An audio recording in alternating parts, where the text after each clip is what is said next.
Survey of Exceptionality, Spring 2025. So this semester I learned about inclusion. And so what inclusion means to me are three things: being valued and heard, equal opportunities, and belonging without barriers. So this means that everyone's voice matters no matter their background, identity, or race, anything. I also learned that everyone should get fair access to resources, support, and opportunities for growth. And also that people can be their authentic selves without being afraid of being judged or exclusion. I also learned about the history of disability and rights movements, so struggles and achievements of disabled individuals fighting for equality, and I also learned about the many systemic barriers and how advocacy and policy changes have shaped a more inclusive society over time, but there's still room to grow. Some key events that stood out to me were how in ancient Greece and Rome, society was deeply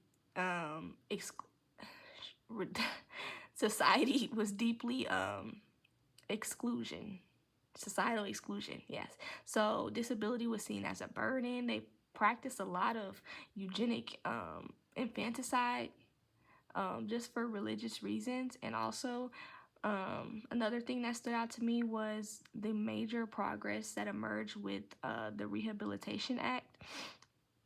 So this made a turning point by legally protecting disabled individuals from discrimination in federally funded programs. I think this was a very important moment. I also learned about ableism and barriers. I definitely was not familiar with the term before, but now I understand it as discrimination or bias against people with disabilities. This word is rooted in the belief that being non-disabled is normal or better, which results in disabled people being treated as less capable or needed to be fixed. Disabled people face ableism daily through social media and systemic barriers in society.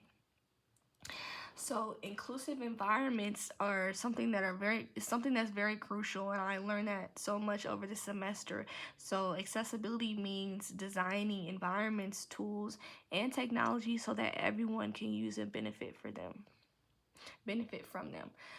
Respect and belonging ensures that all individuals feel valued and recognized no matter their background or identity. And universal design for learning, super important, promotes flexible teaching methods, allowing learners with diverse needs and preferences to succeed. Academic and behavioral strategies for practice. Something I learned about a lot were IEP and 504 plans, the differences between them and the need for them.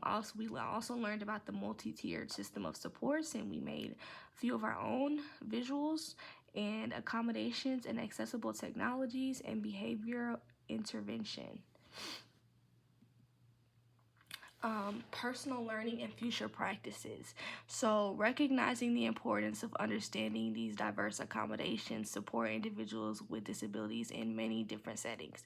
I learned to approach disability without assumptions and not thinking that these individuals need to be fixed, and just valuing their experiences. I've developed a greater empathy through engaging with readings and videos.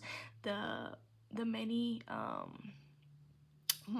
modules that we did was very interactive and fun. It enhanced my ability to adapt to change and understand different perspectives.